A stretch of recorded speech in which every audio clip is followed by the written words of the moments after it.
Israel और Iran के बीच इस महीने की शुरुआत से ही तनातनी बढ़ी हुई है। मिडिल ईस्ट में एक और जंग शुरू होने की अटकलें लगाई जा रही हैं।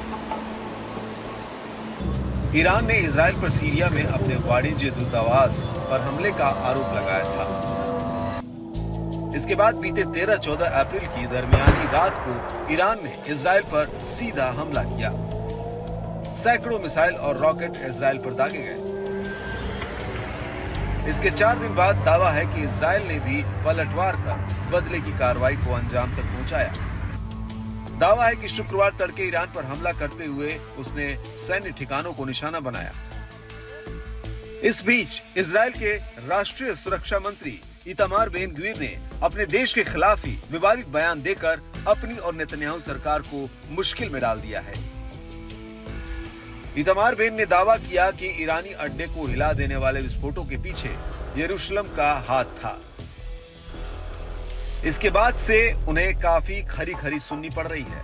उन पर ईरान के खिलाफ इजराइल की रणनीति को नुकसान पहुंचाने का भी गंभीर आरोप लगा है। दरअसल ईरानी मीडिया ने दावा किया था कि ईरान के इस्फहान शहर में ब्लास्ट हुआ था। मालूम हो कि ये वही इलाका है जहां ईरान का मुख्य वायुसेना अड्डा और न्यूक्लियर साइट है।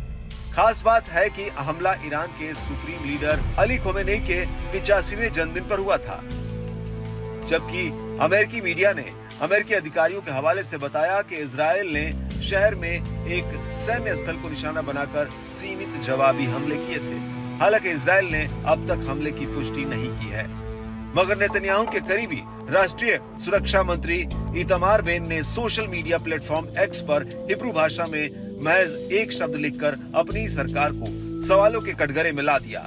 उन्होंने लेम यानी लंगड़ा शब्द लिखा। माना जा रहा है कि वे इशारों में बताना चाह रहे थे कि विस्फोटों के पीछे इजराइल का हाथ था, मगर कार्रवाई कमजोर थी।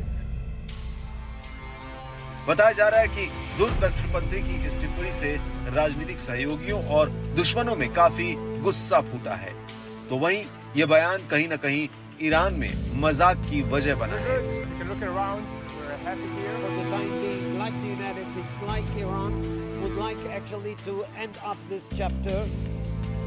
विपक्षी नेता यायर लैपिड ने इस पर तीखी प्रतिक्रिया देते हुए कहा कि इससे पहले कभी किसी मंत्री ने देश की सुरक्षा, छवि और अंतर्राष्ट्रीय स्थिति को इतना भारी नुकसान नहीं पहुंचाया है। एक शब्द ने तेहरान से वॉशिंगटन तक इजराइल का मजाक बनाने और उसे शर्मिंदा करने का काम किया है। वहीं कई नेताओं ने इतामार बेन को बचकाना और किसी भी चर्चा के लिए अप्रासंगिक बताया। वो दुश्मन के लिए भी काम कर सकता है। ईरानी न्यूज एजेंसी तस्नीम ने इजराइल के राष्ट्रीय सुरक्षा मंत्री की पोस्ट का हवाला देते हुए टिप्पणी की कि इजराइल खुद का मजाक उड़ा रहा है। वहीं इजराइल के कथित हमले के एक दिन बाद ईरान के विदेश मंत्री हुसैन अमीर ने कहा कि जिस तरह के हथियार इजरायली सेना ने इस्तेमाल किए वो ईरानी बच्चों के खिलौनों की तरह है। ऐसे हथियारों से हमारे बच्चे खेलते हैं।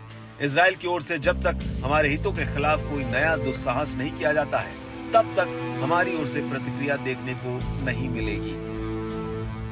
बहरहाल दुश्मन देशों से जूझ रहे इजराइल को अब अपनों ने ही घेरना शुरू कर दिया है।